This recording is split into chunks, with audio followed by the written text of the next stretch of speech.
Good morning.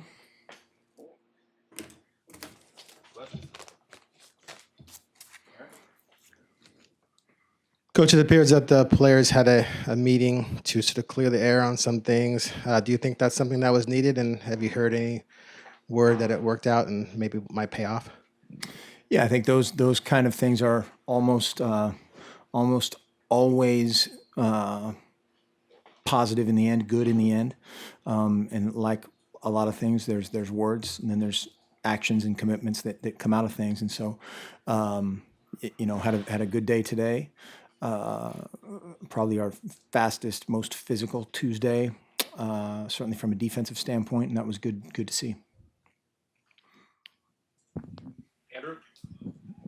Some of the kind of general themes that seem to come out, the complaints some of the guys who were talking about that meeting was that guys just don't seem to want it enough, or some guys aren't fully locked in. Are those things that you have been kind of seeing? I mean, you've definitely said this is a young team, immature, but is that something that's troubling that a lot of guys are saying that for some reason some guys don't seem to quite have the energy, the focus to want it enough?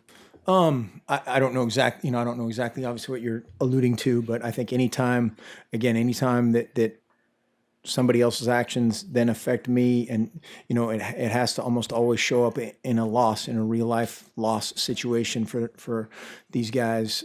As much as we reinforce it, as much as we try to hammer those things home in a winning effort, it needs to sting a little bit more, and hopefully it did, and you learn from it and move forward. After the loss to Colorado, you said that it was a great reaction on Monday, great response, but then maybe a little malaise heading into Friday, Saturday. How do you make sure that you can keep your guys focused and motivated Monday all the way through the game? That's just it. I mean, everything is about right now. Our guys are starting classes this week. They started school yesterday for the first time, and so that's an added layer of potential distraction. And so just compartmentalizing those moments of, hey, if I'm in biology class, I'm the greatest biology student ever. If I'm in a kickoff meeting, I'm the best kickoff cover guy ever. And just reinforcing that right now is the most important time in their life. Not, hey, we want to end with this record. It's how do we get there? Every single distraction, every single whatever, not coming into play. The malaise part was that was on Saturday. That was there was no malaise prior to that. Awesome. All right. Pinpoint the malaise. Another thing that some guys mentioned after the game was maybe a sense among some of the younger players of maybe a little bit of entitlement, or an idea that, at Oregon, you just put on the jersey and you're going to be good. Is that anything you've noticed or had to guard against when you've had a certain amount of success for a while?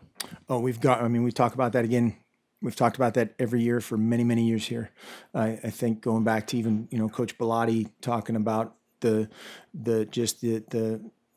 we have a lot of great stuff here, and we have a lot of great people here, but we have to earn it every single day. And that entitlement, that whatever, it cannot exist. And because everybody's playing against that and preparing against that, and that can't enter into our mind. We have to harness it and take advantage of all the things that we have in front of us and around us, and use those to our advantage, not something to use as a fake crutch or a false crutch. You guys play Washington State every year. Every year, you're very comfortable with what they run. But does Coach Yost, is he able to help out in maybe the way Luke Falk thinks when he's back there? Any tendencies that he has? Is he able to kind of help out either the defensive backs, or do you guys just talk about that this week at all? A little bit. I mean, there's a little of that there. Just in terms of matchups and what guys are comfortable doing, what they're not doing. Their system is their system. They're so ingrained and entrenched in what they do, and Coach Leach has done it so long and in so many facets. It's the beauty is its simplicity, but it looks very complicated. But it comes back to a very base set of plays that they are excellent at. And Luke Falk is a fantastic player. He has all those guys that, whether it's Marks or Craycraft, and then the screen game with the backs, getting the backs involved in the passing game so much. They do a great job, and I think they're a little bit different defensively this year. They've made some changes, so there's not as much of that insight isn't as impactful on that side of the ball.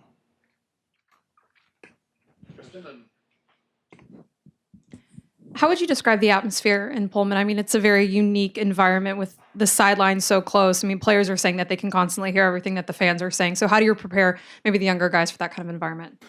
Yeah, we talk about those kind of things, but it's a fun, it's a great environment in that way. They're great fans, obviously a collegiate town, a one horse town, and they are fired up about their football team for sure.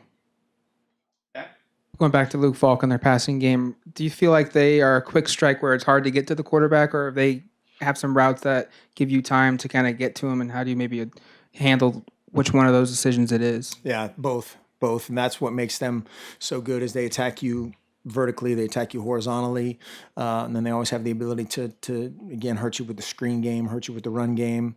That was one of the best things they did last year against us was the change ups of the run that obviously got us at the end of regulation and in overtime, and but it's their system, and so that's where you have to weigh how much pressure, how much coverage, how many looks you give the quarterback, and just changing up that picture in his head.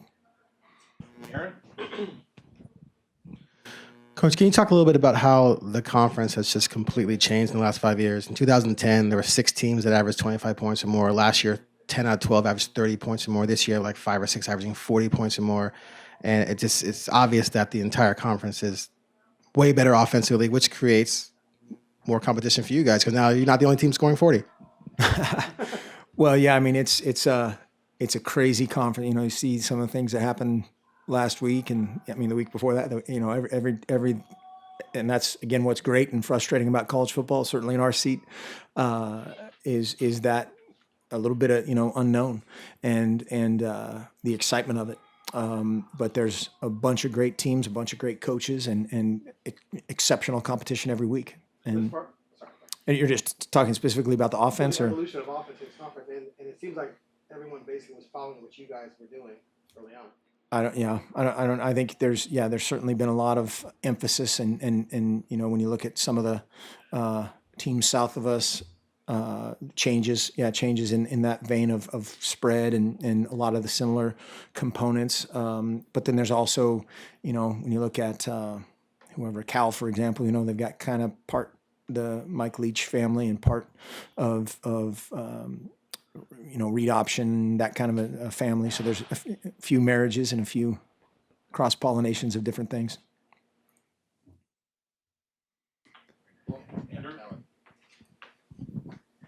Some of the young offensive linemen were saying they just kind of expect at this point that teams are going to blitz them a lot, test them, and once they fight back, that maybe they'll back off the blitzes. Especially with Washington State, which twists a lot and likes to blitz, do you expect them to just kind of turn this into a test by fire where they just get rushed at a lot until they see if they stand or fall? Yeah, we have to be prepared for that. Obviously, they're at their core on defense. They're a Tampa 2 team that they're not I don't know this for sure, but I think if he had his way, wouldn't blitz as much. I think Coach Leach and his influence, I think probably wants to blitz a little more, just knowing how that affects the quarterback. But yeah, we did a decent job last week in terms of pass protection at times. Still a bunch of work. I think with those guys, it's just reps and confidence. You look at Shane Lemieux's doing a lot of great things. If he just trusts his footwork a little bit more, I think that guy's going to really take a couple steps. Brady Aiello, same thing.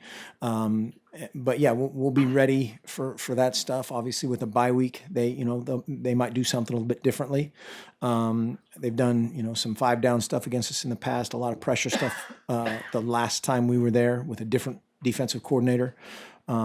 So we'll be prepared.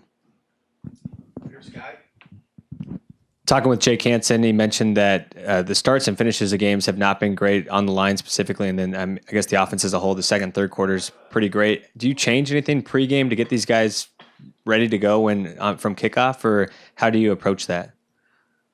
Yeah, I mean, we want to play 4 quarters, and so you're constantly reinforcing again. Every single play matters, and that's the thing when you have whatever the situation is, whether it's offense, defense, special teams, wherever that play arises that you're watching tape on Monday as a team, and it's the 6:37. I'm completely making this up. The 6:37 mark of the second quarter, where we have two guys in the wrong spot or blocking the same guy, whatever it is, the mistake.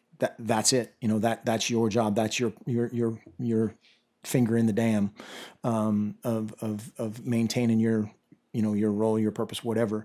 All of it matters. If I'm the scout team defensive tackle, I matter every single day in practice. If I'm the third string receiver, I have to be healthy because I have to spell those guys in special teams.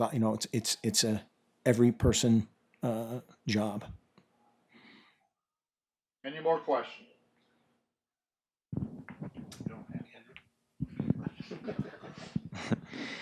With Brady going through this first year, he's using personnel that maybe doesn't quite fit the 4-3. He's learning on the fly, just like the defense is. How do you gauge what good defense is? Especially going back to Aaron's question about how there's so many more points. I feel like some of it, what was good defense in the 80s or 90s doesn't fit that same standard now.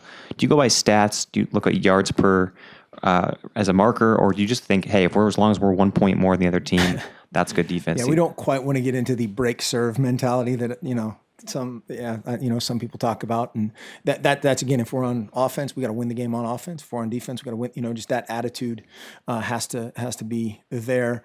Red zone defense is a huge thing. Field goals over touchdowns obviously is a huge thing.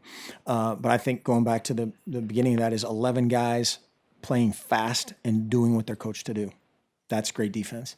And we haven't gotten to that point where that's happening the majority of snaps, and we've got 9 of 11, and those 2 are really important, and we've got 10 of 11, and that one's really important, and so all those things together, again, as long as we're moving the right direction, as hard as that is to believe or see, just a couple things happened the other day. We got one guy in the wrong gap, and it happened 2 or 3 plays previously where it's a tackle for an 8-yard loss, and then it's a 30-yard gain, and that's not difficult. That's not a hard thing to solve. It's very frustrating for all of us when it doesn't occur. But the guys, again, they worked hard today to get that solved. And these things you're talking about, are they things that simply were not as prevalent on past teams that had better defenses? You had more disciplined guys who knew what they were doing, and therefore you guys didn't give up those types of leaky plays? I don't think there's any time where we never give up, those Ever, plays. but I mean, guys were more disciplined in the past than maybe what you have right now. I wouldn't use that word. I don't know if it's, again, we had this is the same exact guy, fitting a blitz. One time did it right, and one time tried to go over the top when he should, that's there's a lot of factors at play other than, obviously that's where I go back. Everything, everything's on us as coaches. And then as long as those principles are all on the same page as far as working to correct that and understanding what was wrong, understanding what was right the play before or plays before, everything's going to be okay. Thank you. Thanks.